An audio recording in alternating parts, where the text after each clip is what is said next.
Now, Kinso is AI based. Yep. And I think there was a stat that I saw that it was 3 to 4% of founders globally are implementing AI into their business at the moment. Yes. In a meaningful way outside of, your standard ChatGPT consultation or whatever. Why do you think most people aren't leaning into AI at the moment? A couple of reasons. I think number one, everything is moving so fast and people are just like, they're in doing their thing. It's like pushing the square-wheeled cart and you're like, no, I'm too busy. I need to get to where I need to go. I don't have time to stop. And business is quite complex and it's kind of hard to know where to start.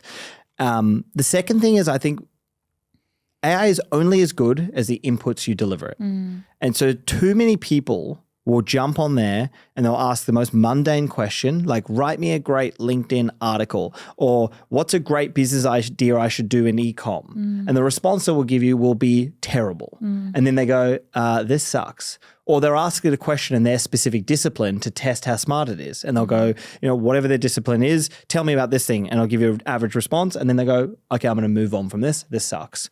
And not realizing that it's only as good as your ability to work with it. And so you have to get really good at it. And then I think the final thing is there is a hesitation within a business. So if I think about a business that has, a few employees and things like that, there is a scare factor, which people are like a bit scared, like, oh, it's going to take my job, etc.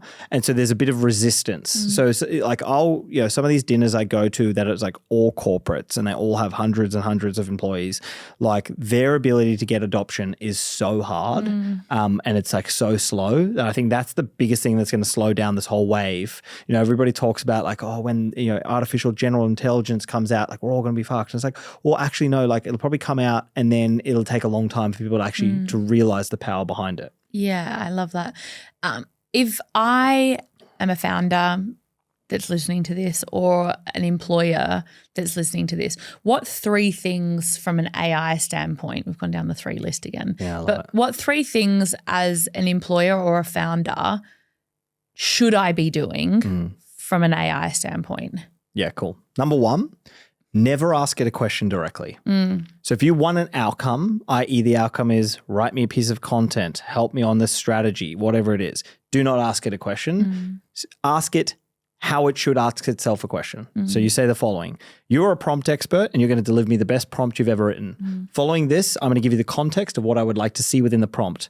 Then you put in your information, you send it to it, and it'll give you back 5 paragraphs of lines. Copy it, paste it, put it back in. Making that one simple change will change the outcome you have forever. Number 2, use it to critically assess you and your work. So one of the challenges with AI at the moment is it's very much like your number one yes fanboy. And I'm like, oh my God, Frank, that is the best idea you've ever had. Well done. Clap, clap, clap. And that's because it's just telling you what you think you should hear. You need to, again, like get that to create a prompt, which is like to critically analyze you, to ask the questions you're not asking and get information that you've never thought of.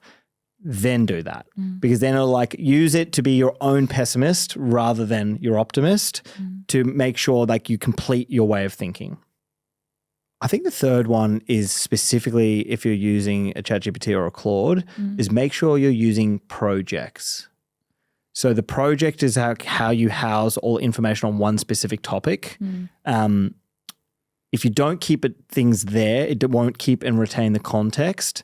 And so by keeping the projects really clear and concise, this is for Kinso app, this is for hiring, this is for interviews, this is for et cetera.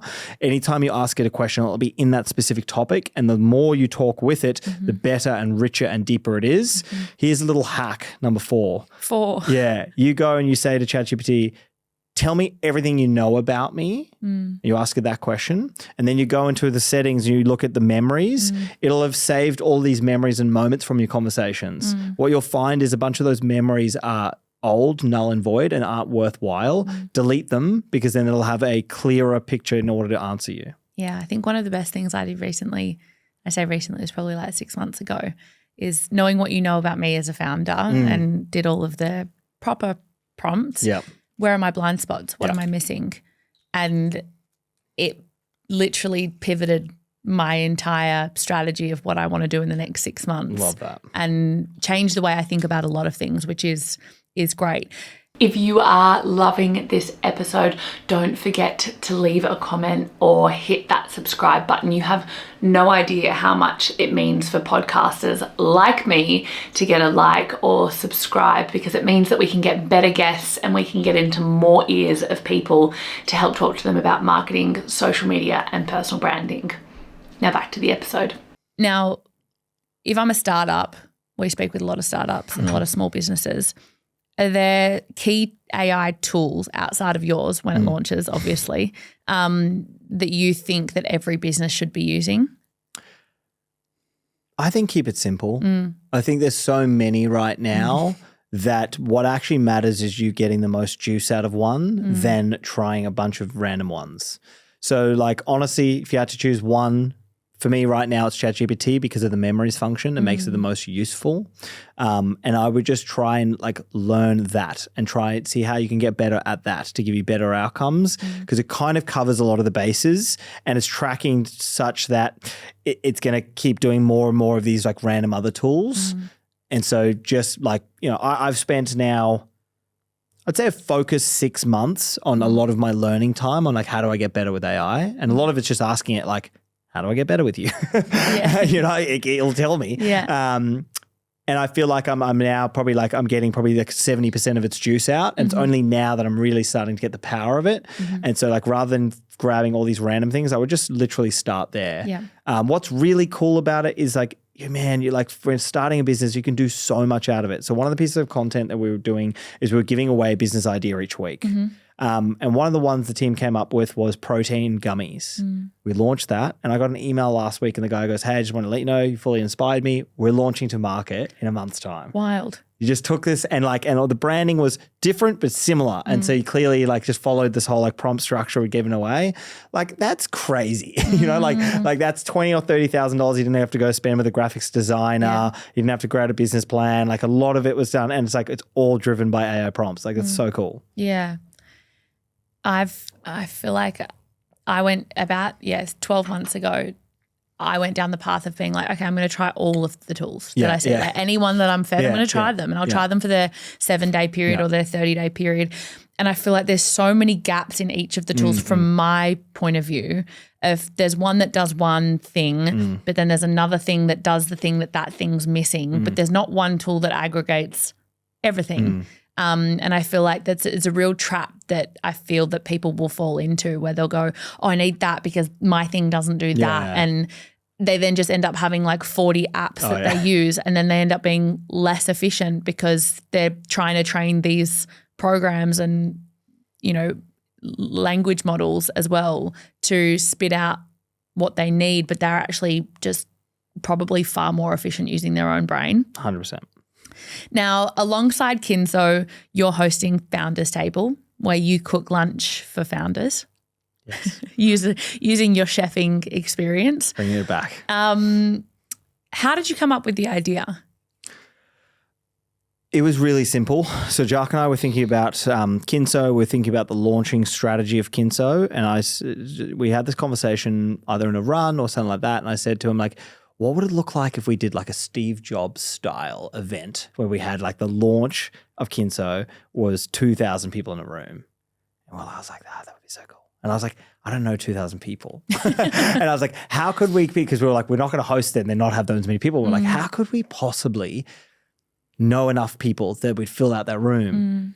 And then I was like, what if we just like invited 8 founders, they come to our place and then we like cook them lunch. And if we did that every single week, we'd get through about 450 or whatever the number was before then. And then they'd all invite a friend and we'd fill out the room. Yeah. And so that afternoon we made a post and then it begun. Yeah. And so the strategy behind it was kind of like we were obsessed with PayPal mafia and what that looks like in America. This idea is everybody after PayPal, these interconnected nodes for every different business you can think of, SpaceX, Tesla, LinkedIn, they've all worked on them or like helped invest. And there's like this little like mafia of people working together. And we're like, what if we created the Australian PayPal mafia and we had the best little black book known to man. Like I met with I met with an amazing founder. Hopefully she hears this. Her name is Kate and she's from New Zealand and she owns Moody. Shout out, Kate. She's such a legend. She's such a legend. Anyway, so I met her and if she wants to come on the podcast, come and chat. On Wednesday, she says to me, she's like, "Oh, do you know any gal founders?" And I was just like, and then I just started rattling off names and she was like, "Oh shit." And I just realized like, oh, this is what we were doing it for. Like it was this. It was like, I meet a legend, that person wants to be, and I'm like, yeah, I can connect you to other people that I know they're going to like you. And I was like, actually, there's like the little black book is already, it's only been, 7 months. And I was like, the little black book is very powerful already. So like we have 850 founders in Australia's names on the wait list. So that was part one. And part two was we wanted to front load our beta customer acquisition where we were having conversations in the founders table to get like our research for what Kinso should do and be able to have people that were like, we'd kind of bought into the Jacques and Frank mission. And so by the time we launched Kinso, they were like, they felt they wanted to give back and be beta users and give us really good feedback. And so those two parts like kind of drove us very quickly to start it. Love that. Psychology of free sheet working in overtime. Yeah. I love that. I love it. What are some things that you've learned, like you've had lunch with 450 founders. What are some things that you've learned from, is there a through line there that you've really realized that you're like, fuck, these are like the three things that just keep coming back up? You love a good three. Sorry, you can do five if you want. No, that's fine. do one. One or two. I think probably the first one that stands out is there's a lot less commonalities than one might think. Like I now feel like I have a sample size big enough to tell me that it comes in so many different shapes and sizes, from the loud person to the quiet person, from the hyper intelligent person to the chill person. Like we've kind of met all of the different ones. And so that, I think that's quite good because it shows like you don't have to be a specific type of person. Totally. But there are common themes, the ones that like I resonate with and that are absolute crushes. One of them is we have noticed gal founders outperforming. I know we're going to talk about this. Yeah. Outperforming. And the reason why is they're so well prepared. Before they start the business, they're so well prepared that like they've already answered all these questions that are ahead of them. And it's a lot less like just shoot from the hip, like yeah, that's me, and a lot more calculated. And that means that when they get off the gates, they're like just absolute killers. And so that's one that's been really nice and surprising to us. Number two is definitely the obsession piece. So that like, look, I was thinking about this earlier this week. It was like, the eyes of the window to your soul. And it was actually when I met Kate, like the third question I had in the interview, I might've been the second one. I go, Kate, I've known you for 19 minutes and there is an intensity about you and I can see it in your eyes and everything you do. And I meant in the highest compliment way, like there is a certain intensity in these founders, the ones that crush, where they just like, you can just see it. They're like it's like predators in the eyes, and it's like, that's really, really cool. Like they're just so like determined and focused and like, and we'll get it done. And the third thing is probably like, they're great people.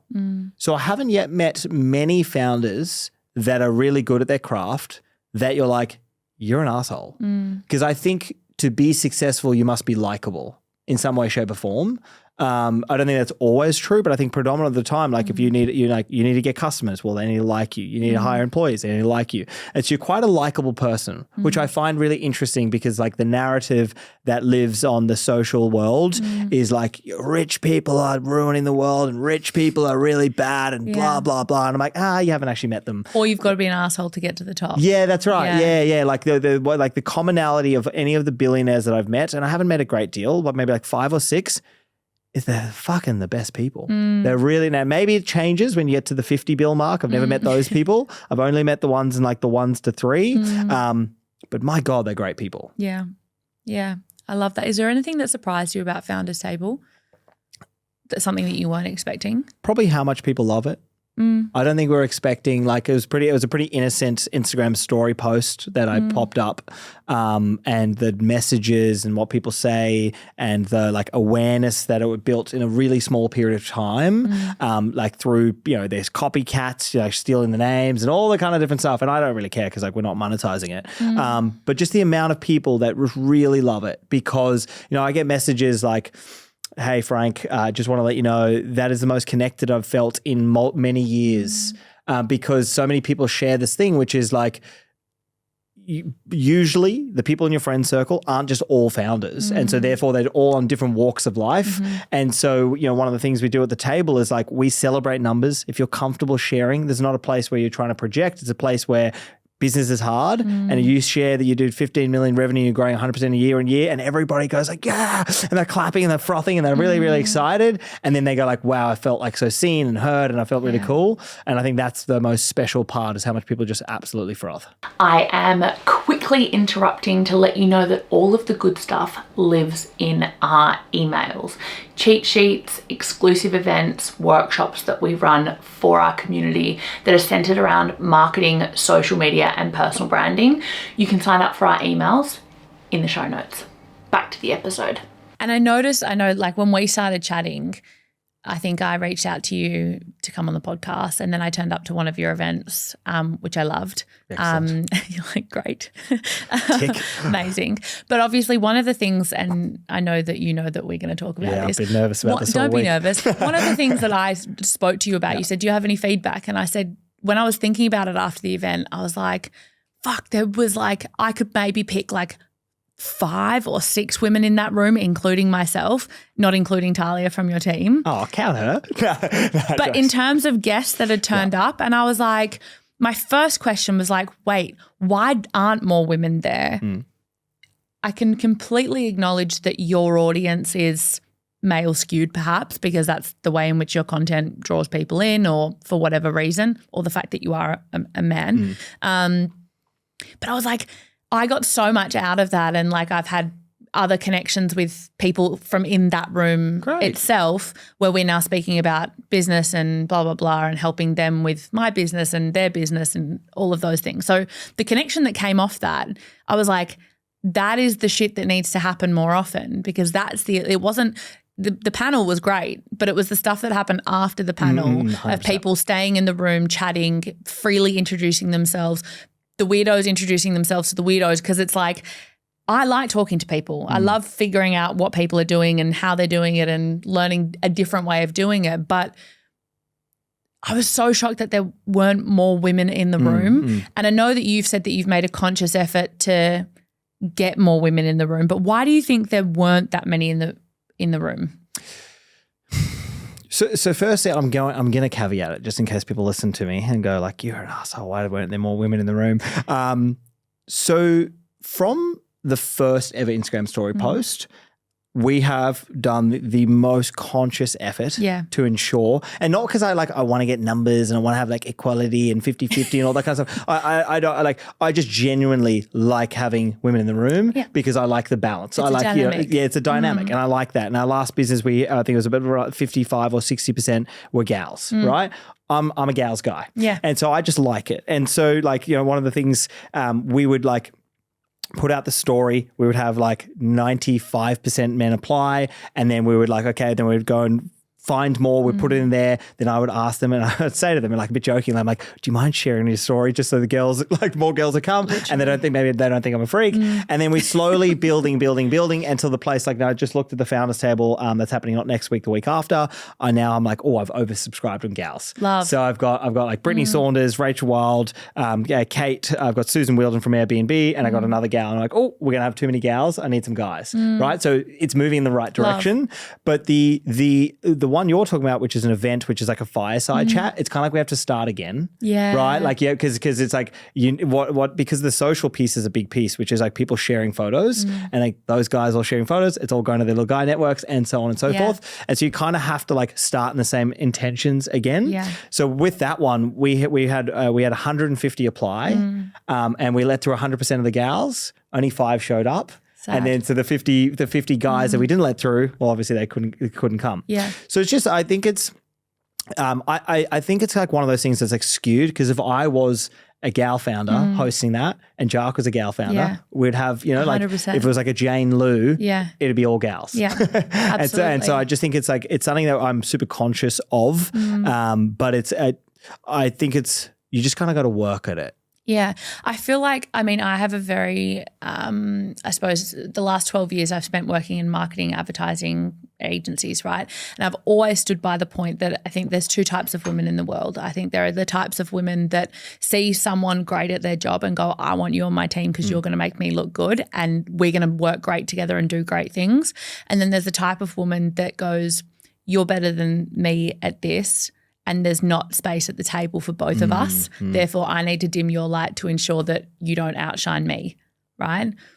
And I think that's the same in startups. I think there's a lot of women in the world that go, you know what, fuck it. If the boys are doing it, why can't I do it? Like, I love those like ones. let's fucking go, right? Like if they can do it, I can do it. I've met so many of those ones. They're so good. But there's also a shitload of women that go, my idea's not final yet. I've got a lot to lose. I'm going to have kids at 30. Like all of these things that play in the back of their mind, and they're like, you know what? It's safer for me to have a job and get the income than to take the risk and do my own thing and potentially fail and start again at 35.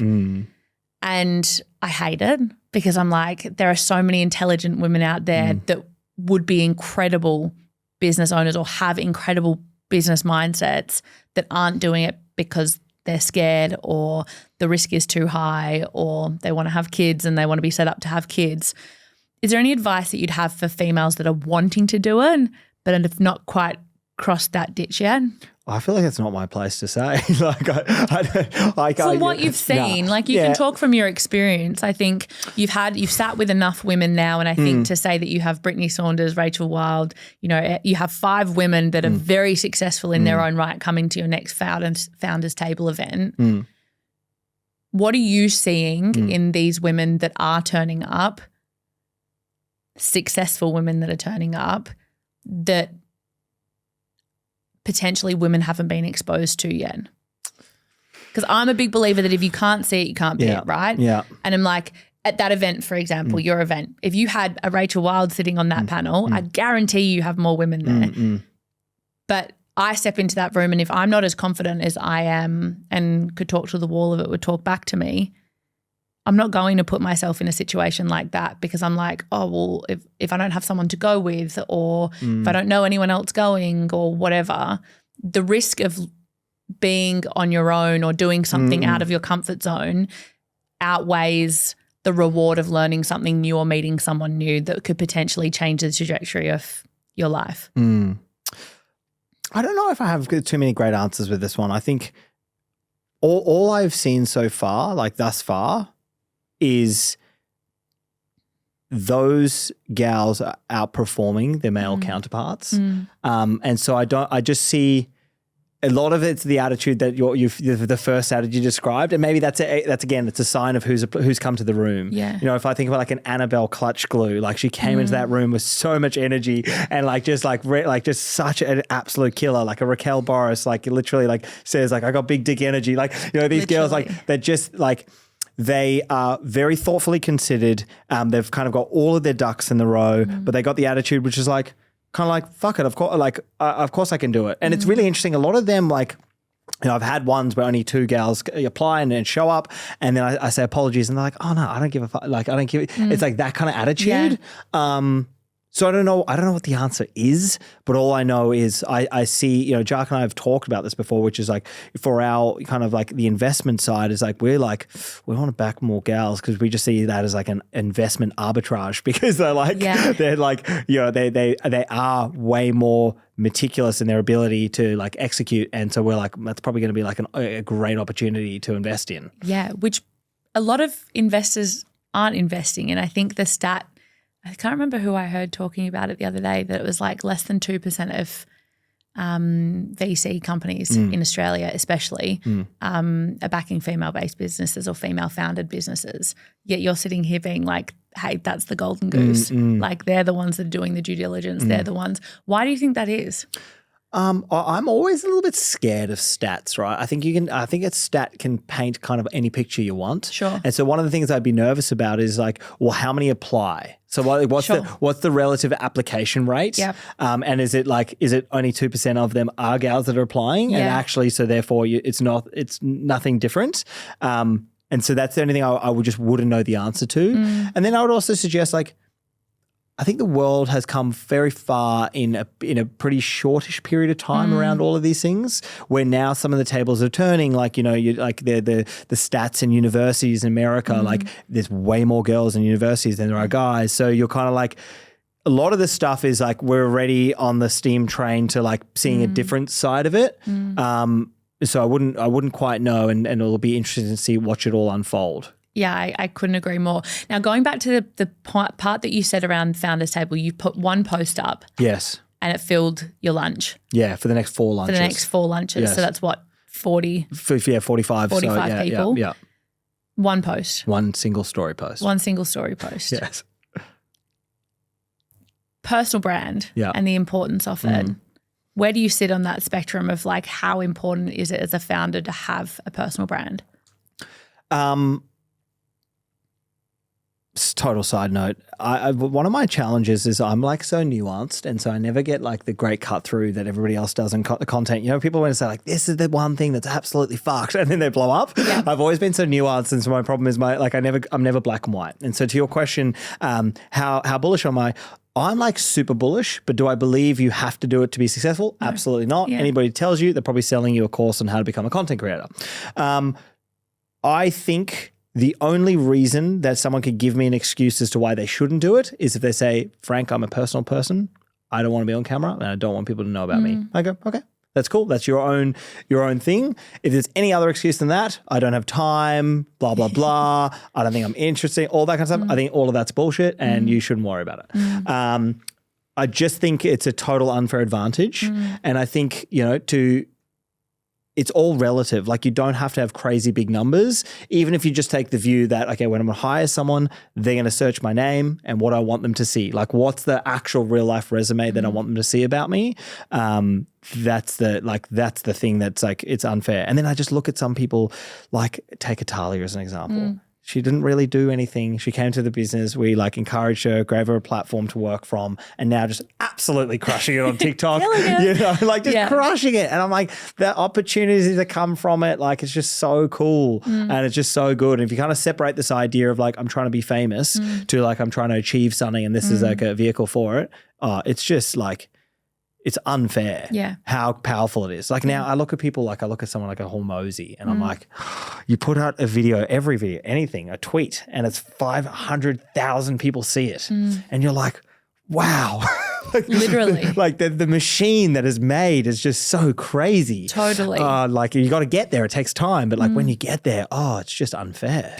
But I even think even if you're in the 1,000 or 2,000 person view or impressions that you're getting on a single piece of content, imagine 2,000 people in a room watching your stuff. Yeah. Like I think that's the one thing that I say all the time is that you're not in it to be famous, you're in it to be known. And there's a big distinction between being famous and being known. Known is to the right audience that you're wanting to talk to. Famous is to everybody, right? So, and there's a big distinction between if I had someone that I knew walk down the street that I followed, that I was like, I'm really into their content, they might not be known to like my mom or my dad or the next person, but I'm like, fuck, I follow them and like love their content. And so I think there's a big differentiation between being known and being famous. Now, if you had to start your personal brand from scratch, you got no business story behind you. You've got, no channel set up. Your YouTube's not firing. Where are you starting? Can I have all the knowledge I know about business? Absolutely. Yeah, I think actually no, let's not do that because that's not very helpful to the listeners. Here's, I think, the trap that people fall into when it comes to personal brand, and this is where I'd start. What I wouldn't do is I wouldn't try and become an educator because you have no credibility yet to educate, and so why should someone listen? Instead, a good starting position is kind of like you're taking someone on the journey, like this is what I'm trying and this is why I'm trying it. And that's an opportunity for people to kind of like you might be educating, but instead it's kind of like open. It's vulnerable. Yeah, and I think it's just like that just sits better. You know, I chatted to Albie about this last week. He's like, I could do videos on like how to, and I was like, you're not really ready for the how to, but it's like you instead change it from how I. This is how I did it. Is like same kind of thing, but it's just slightly different because you're putting it out to the world. This is how I'm trying currently.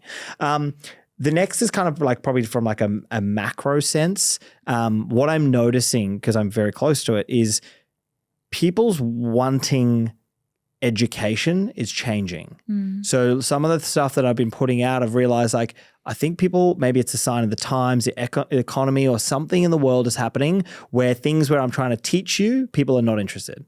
They want something that's light and entertaining. And so I would try and go like, what is it that is entertaining that I can do that falls into my niche? And that's why there's been a bit of shift for me where I put out like a couple of jokes here and there because I'm just trying to create like, oh, that was funny. That was a bit of fun. You know, like try and think about what is an something of entertainment. And entertainment can come in many different ways. And the last thing I would say is do not yet get caught up in anything. Your job when you're starting is to just make bets. So make as many different bets as possible. So whether those bets be trends that are coming out, whether they be jokes, whether they be, so like one of the things we had a shift where we said like, if we were a media company, how does a media company think? And so if you look at a Netflix, that's a really great place to learn. Netflix will put out a bunch of movies. The moment one hits, they will then double down and make episode number 2 and number 3. And then before you have it, you have Avengers 10, right? And so you are the same thing. Your channels are the same thing. So don't just keep trying to do the same thing over and over again. You're just trying to like throw darts that are authentic and all those fun words and find something you go, oh, that worked. And then you can go, okay, I can now do that again and again and again and keep trying to throw out. And so you almost think about like your page as like your R&D. You're just trying things and then you'll find little spots that you didn't realize. Yeah, I always say like one post is not going to break the internet, just like one salad's not going to give you a six pack. That's good. Right? Like you have to do something consistently I wish it did. My God. Let me tell you. Now, if you only had one channel starting from scratch, one channel only, that's fine. Knowing what you know now, which channel would you be doing? Well, if I only had my skill set, which is I can't film and I can't edit, then it can't be YouTube. Yeah. Right?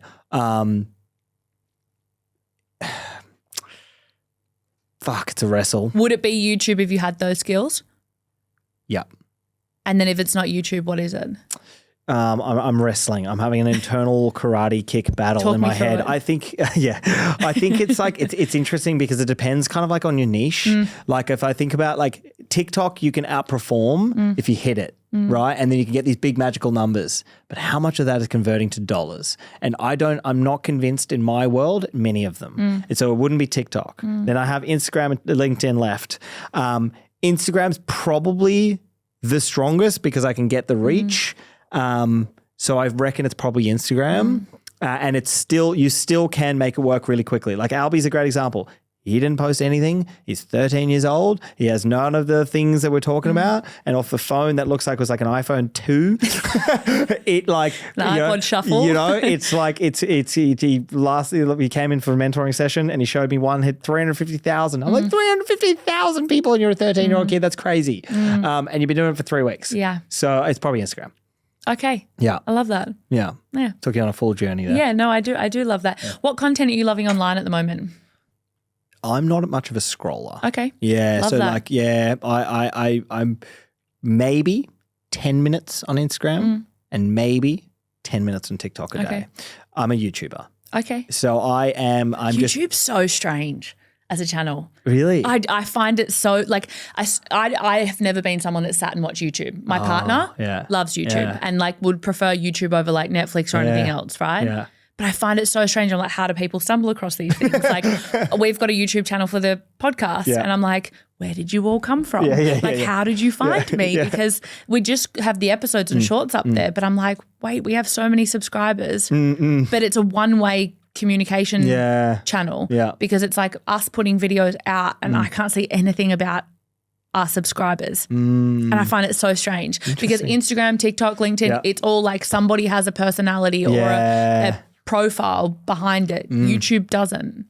True. It's so strange. That's a good point. Anyway, that's My 2 cents on YouTube. Tell me what YouTube content you're loving. It's just for me, it's just like thirsty knowledge, right? So I'm just like right now, I do spend a number of hours a week on the topic of AI. Like I do try and, like for example, Grok 4 was released last week and I watched a 55-minute presentation of Elon and the crew talking about it. Like I really loving all that shit. Yeah. And so it's between that or, watching a Y Combinator startup, podcast interview or my dirty little secret is I have this weird obsession with understanding like geopolitics. Cool. And so it might be about something about, as Iran was all popping off or something about US politics, which I don't need to know about. For some reason, I know way too much. So it's just stuff like that. Okay. But it's always, I think YouTube for me, because I'm like, it's the knowledge that I get. Yep. And I don't really believe in 60 seconds in Instagram being enough to teach a topic. Yep. It's always been a gripe of mine. Like when I try and distill a complex topic into 60 seconds and I'm like, this is nowhere near enough depth. Yeah. I love that. Now I've got a couple more questions before we wrap up. Tell me. 10 years from now, what do you hope people say about Frank Greeff? Good bloke. Top bloke. Bit weird, but top bloke. He's a strange bloke, wasn't he? Do you remember that time that he tried to sell Panadol at school? Fuck, I'll regret that for my life. You know what? It's really funny when you say that. The first thing that comes to my mind is like what I care about in 10 years from today is my wife says he is the best husband and I'm so grateful to have him in my life and my God, he's an amazing dad. And my son says, you are my superhero and I'm so inspired by you, Dad. That's all I'm thinking about. I do care a lot to like the impact I'm making in the world and like the positive stuff. But in terms of like who I think about when I think about who's thinking about me, it's like it's the people I'm putting all of my time into. And then it's like the team around me being like, he is like the literal best leader you can ask for and cares so much about me. What the world says about me, I hope it's positive stuff, but I'll never know.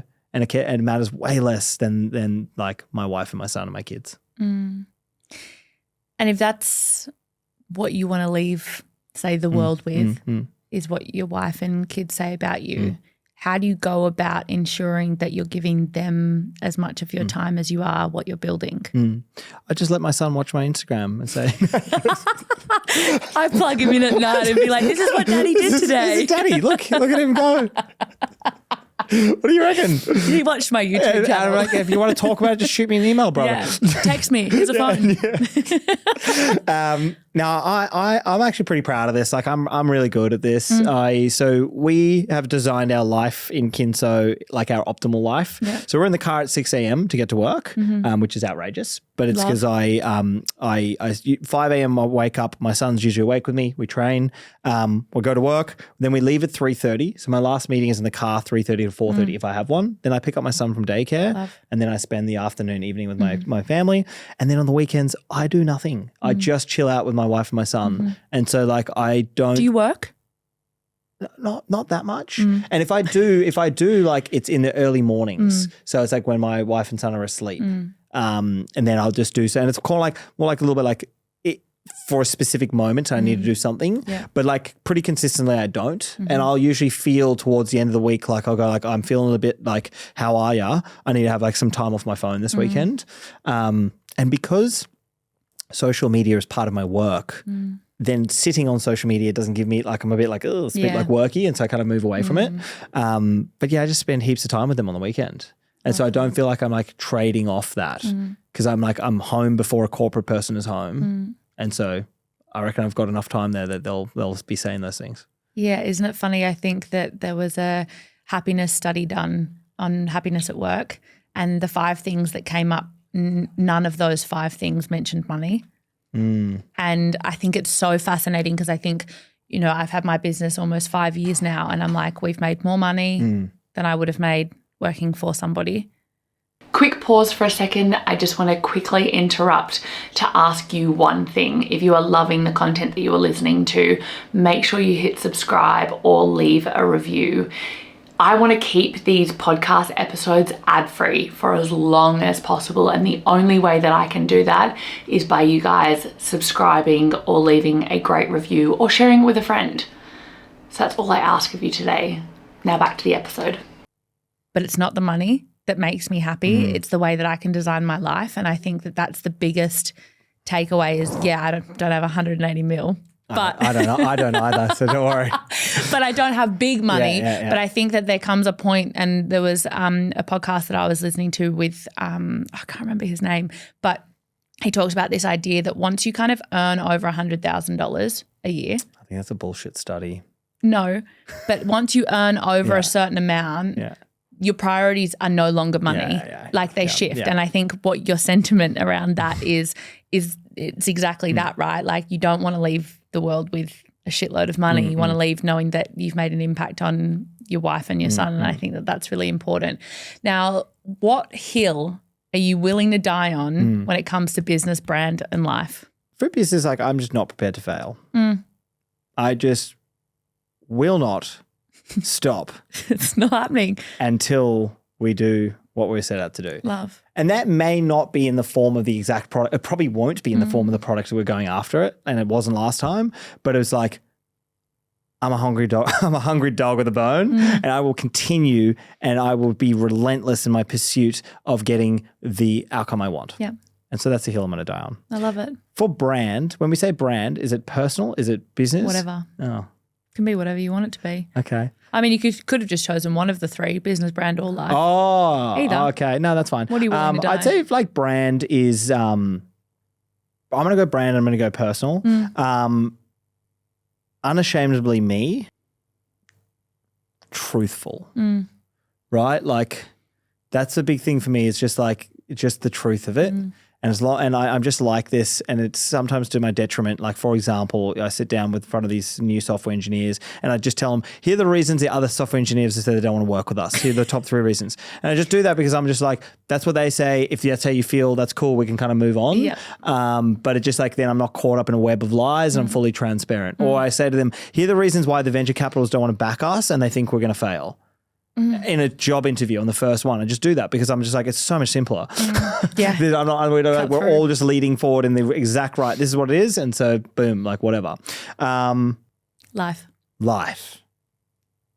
Hill I'll die on. My lifelong goal, I had 2 really simple lifelong goals from a young age. Number 1 is be married to the same person for the rest of my life. Number 2 is don't go to jail. I reckon I don't have to worry about don't go to jail. Yeah. So the hill I want to die on is I want to do everything I can to be with my wife, Holly, until the day I die. Stop it. I love that. Yeah, because she's the best. Oh, shout out, Holly. No offense to the rest of the girls. No offense. You weren't good enough. I have 3 quick fire questions that I finish every podcast with. You've probably looked at them. You might not have. But the first question is, name one brand that's top of mind right now for you. God. Obviously not many. No, I don't really pay that much attention.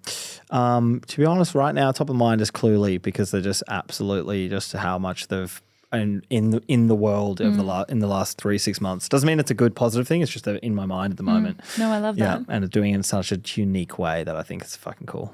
Yeah, that's very cool. Second question is, what is one thing that you think that helps keeps a personal or business brand top of mind? These aren't as rapid as you wanted. It's okay. Quick, fast, slow fire questions. I think it's consistency. Yeah, it's just consistency. Consistency and volume. Get it out. Done is better than perfect. Yeah, love that. Last one, and this is purely a selfish one. I love quotes. What is a quote that is something that is top of mind for you or something that you constantly refer back to? I wouldn't be able to recite it, but anyway, I'll come back to that in a second. The one that's been consistent lately is this idea, which is a ship is safest in the harbor, but that's not what a ship is built for. And it's just this like realizing in myself that I could go and retire.